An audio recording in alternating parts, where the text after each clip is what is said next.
Hello everyone, CA with Anjali में आप सभी का स्वागत है। आज हम लोग हिस्ट्री के मोस्ट इम्पॉर्टेंट टॉपिक महाजनपद काल से जुड़े जितने महत्वपूर्ण प्रश्न हो सकता है वो आज हम लोग इस वीडियो में डिस्कस करेंगे। तो चलिए आगे बढ़ते हैं क्वेश्चन नंबर फर्स्ट की तरफ।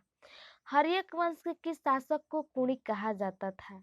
हर्यक वंश के किस शासक को जो है सो कुणिक कहा जाता था? Option A Bimbisara, option B Udayan, option C Ajatashatru या फिर इनमें से कोई नहीं। इन चारों ऑप्शंस में से हर्यक वंश के किस शासक को कुणिक के उपनाम से जो है सो जाना जाता था? तो इसका राइट आंसर होगा ऑप्शन सी अजातशत्रु। हर्यक वंश के अजातशत्रु को कुणिक के उपनाम से जो है सो जाना जाता था। अजातशत्रु का पिता का नाम क्या था? बिंबिसार। बिंबिसार की हत्या करके अजातशत्रु ने 493 ईसा पूर्व मगध के राजगद्दी पर बैठा था। और पिता की हत्या करने वालों को क्या कहते हैं? पितृहंता। क्या बोलते हैं? पितृहंता बोलते हैं। और मगध पर कितने वर्षों तक अजातशत्रु ने शासन किया? तो 32 वर्षों तक। कितने? 32 वर्षों तक। और किसका अनुयायी था? तो जैन धर्म का अनुयायी था। और अजातशत्रु की हत्या किसने की? तो उसी का पुत्र उदयन ने 461 ईसा पूर्व में उसी की हत्या करके मगध की गद्दी पर बैठा। चलिए आगे बढ़ते हैं क्वेश्चन नंबर सेकंड की तरफ। 323 ईसा पूर्व में सिकंदर महान की मृत्यु कहाँ हुई थी? 323 ईसा पूर्व में सिकंदर की मृत्यु जो है सो कहाँ हुई थी? ऑप्शन ए फारस में, option B Babylon, option C Macedonia, option D Taxila. इन चारों ऑप्शंस में से 323 ईसा पूर्व में सिकंदर महान की मृत्यु जो है सो कहाँ हुई थी? तो इसका राइट आंसर होगा ऑप्शन बी बेबीलोन।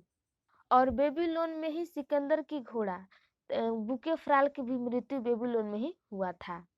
सिकंदर का जन्म कब हुआ था? 356 ईसा पूर्व में जो है सो सिकंदर का जन्म हुआ था। सिकंदर का पिता का नाम क्या था? तो उनका नाम फिलिप था। और सिकंदर का गुरु का नाम क्या था? अरस्तु। और सिकंदर का सेनापति का नाम सेल्यूकस निकेटर था। और जल सेनापति का नाम निर्याकस था। चलिए आगे बढ़ते हैं क्वेश्चन नंबर सेकंड की तरफ, थर्ड की तरफ। निम्नलिखित में से मगध का कौन सा राजा सिकंदर महान का समकालीन नहीं था? निम्नलिखित में से मगध का वह कौन सा राजा सिकंदर महान का समकालीन नहीं था? Option A Mahapadma Nanda, option B Dhanananda, option C Chandragupta Maurya या फिर इनमें से कोई नहीं। इन चारों ऑप्शंस में से मगध का कौन सा राजा सिकंदर महान का समकालीन नहीं था? तो इसका राइट आंसर होगा ऑप्शन बी घनानंद। घनानंद जो था वो सिकंदर का समकालीन नहीं था।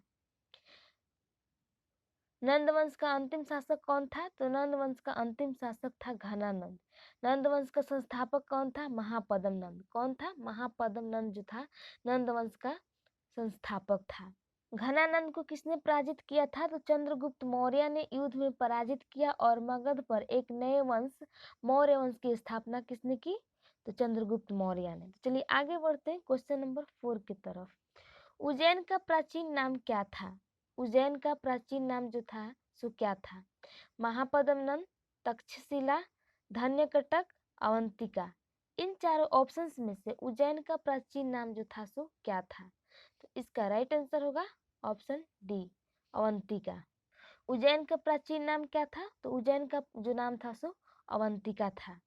अगर आपसे पूछा जाता है किस शासक ने गंगा एवं सोन नदियों के संगम पर पाटलिपुत्र नगर की स्थापना की? तो ये किसने की थी? उदयन ने। किसने की थी? तो उदयन ने की थी। पौली ग्रंथों में गांव के मुखिया को क्या कहा जाता था? पौली ग्रंथों में गांव के मुखिया को जो है सो क्या कहा जाता था? तो उन्हें कहा जाता था भोजक या फिर ग्राम भोजक। क्या कहा जाता था? भोजक या फिर ग्राम भोजक कहा जाता था। नंद वंश का संस्थापक कौन था? तो महापद्म नंद। कौन थे? महापद्म नंद। और नंद वंश का अंतिम शासक घनानंद। तो चलिए आगे बढ़ते हैं क्वेश्चन नंबर 5 की तरफ। प्राचीन भारत में पहला विदेशी आक्रमण किसके द्वारा किया गया था? प्राचीन भारत में पहला विदेशी आक्रमण जो है सो किसके द्वारा किया गया था? ईरानियों के द्वारा, यूनानियों के द्वारा, शकों के द्वारा, फिर कुषाणों के द्वारा। इन चारों ऑप्शंस में से प्राचीन भारत में पहला विदेशी आक्रमण किसके द्वारा किया गया था? इसका राइट आंसर होगा ऑप्शन ए ईरानियों। ईरानियों के द्वारा जो है सो प्रथम आक्रमण किया गया था। ईरान के कौन शासक ने आक्रमण किया था? तो हखमनी वंश तथा डेरियस प्रथम ने जो है सो आक्रमण किया था। हखमनी वंश और प्राचीन भारत में पहला विदेशी आक्रमण किसने किया था? तो हखमनी तथा डेरियस प्रथम ने। किसने?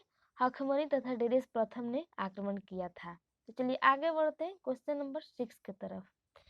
मगध की प्रथम राजधानी कौन सी थी? मगध की प्रथम राजधानी जो थी कौन थी? पाटलिपुत्र, वैशाली, राजगृह, इनमें से कोई नहीं। इन चारों ऑप्शंस में से मगध की प्रथम राजधानी जो थी सो कौन थी? तो इसका राइट आंसर होगा ऑप्शन सी, राजगृह। राजगृह जो था सो मगध की प्रथम राजधानी थी। ईरान के हखमनी वंश किस शासक ने भारतीय भूभाग को जीतने के बाद उसे फारस साम्राज्य का विश्व प्रांत बनाया? तो किसने बनाया? तो डेरियस और दारेबाहु प्रथम ने।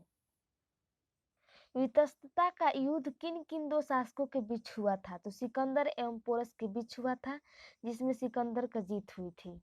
अगर आपसे पूछा जाता है सिकंदर ने भारत पर कब आक्रमण किया था? तो ये किया था कब?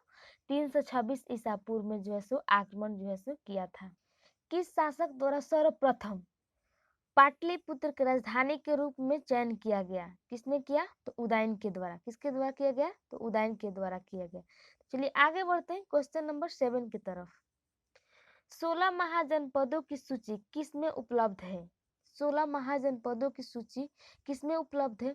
महाभारत में, अंगुत्तर निकाय, छंदोग्य उपनिषद या फिर इनमें से सभी? इन चारों ऑप्शंस में से 16 महाजनपदों की सूची किसमें उपलब्ध है? इसका राइट आंसर होगा ऑप्शन बी, अंगुत्तर निकाय। अंगुत्तर निकाय में जो है सो उपलब्ध है। महाजनपदों की संख्या 16 थी। कौन कौन सी? अंग का राजधानी क्या था?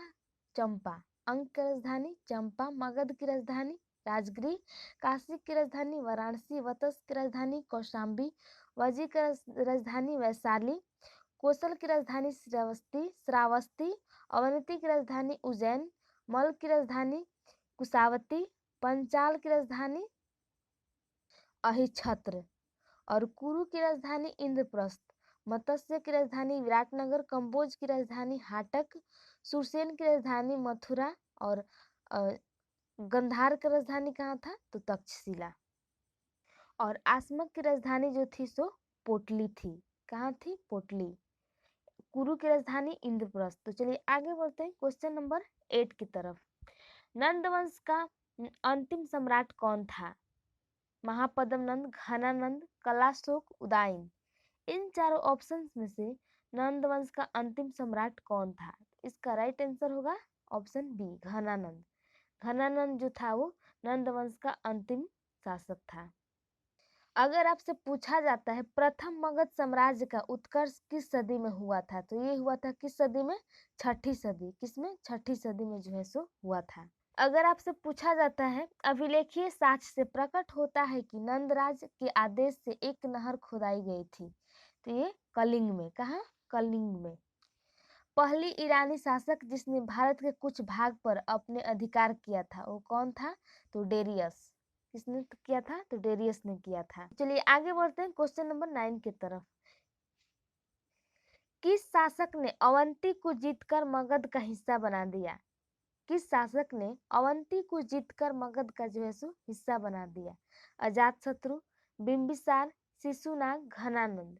इन चारों ऑप्शंस में से किस शासक ने अवंती को जीतकर मगध का जो है सो हिस्सा बना दिया? इसका राइट आंसर होगा ऑप्शन सी, शिशुनाग। अगर आपसे पूछा जाता है भारत में सिक्का यानी मुद्रा का प्रचलन कब हुआ था? तो ये हुआ था 600 ईसा पूर्व में। 600 ईसा पूर्व में। तो सिंधु सभ्यता में सिक्का को क्या कहते थे? तो टेराकोटा। कौन सा सिक्का था? तो टेराकोटा था। मौर्य वंशों ने कौन सा सिक्का चलाया? तो आहत सिक्का, पंचमार्क और पर्ण। और यूनानियों ने कौन सा सिक्का चलाया? तो पहला सोने का सिक्का यूनानियों ने चलाया था। और कुषाण ने कौन से सिक्के जारी किए? तो ये कौन से सिक्के जो है जारी किए? शुद्ध सोने का सिक्का कुषाण काल में जो है सो जारी हुआ था। और गुप्त काल वालों ने कौन से सिक्के जारी किए? तो सर्वाधिक सोने का सिक्का जो है सो जारी किए, लेकिन मिलावट के साथ, उसमें अशुद्धियाँ ज्यादा थी।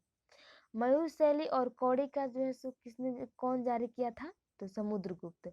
और चांदी का सिक्का किसने जारी किया? चंद्रगुप्त द्वितीय। और सतवाहन ने कौन सा सिक्का जारी किया? तो सीसा का सिक्का किसने जारी किया? सतवाहन के द्वारा किया गया था। और चमड़ा का सिक्का हुमायूं के द्वारा। और शेर शाह ने गरीब लोग के लिए दाम और मीडियम लोग के लिए रुपया और अमीर लोगों के लिए असरफी चलाया था।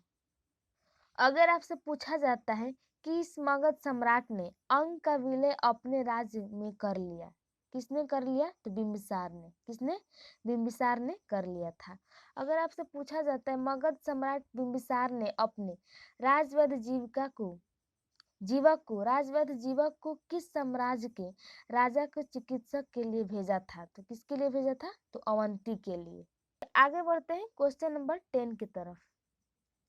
निम्नलिखित में से किसे उग्रसेन कहा जाता था?